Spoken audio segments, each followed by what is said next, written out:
জিজ্ঞেস করি মা কি রান্না হচ্ছে গো আজকে? এত কিছু রান্না হচ্ছে কেন? কোনটা আগে বলো কি? ও তাই তো, আজকে তো আসবে তো, আমি ভুলে গেছিলাম। তার জন্য কি রান্না হচ্ছে গো?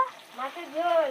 হ্যাঁ, মাছের চচ্চড়ি, ছুটি দিয়ে ছুটি দিয়ে, ঢেঁড়স দিয়ে, পটল দিয়ে, আলু দিয়ে চচ্চড়ি, আর মাছের ঝোল, আর ডাল, আর কি?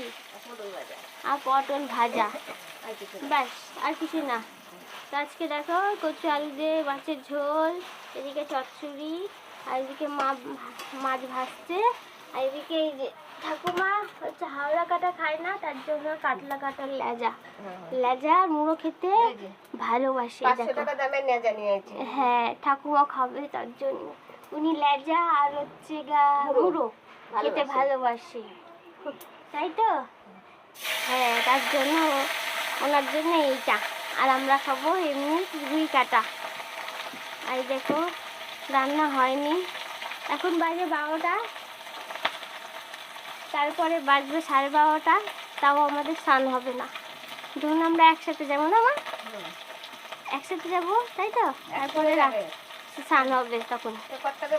আর কিটা ঝোল করছে আবার বলো? কচু আলু বেগুন দিয়ে ঝোল। ও ঠিক আছে, চলো টাটা।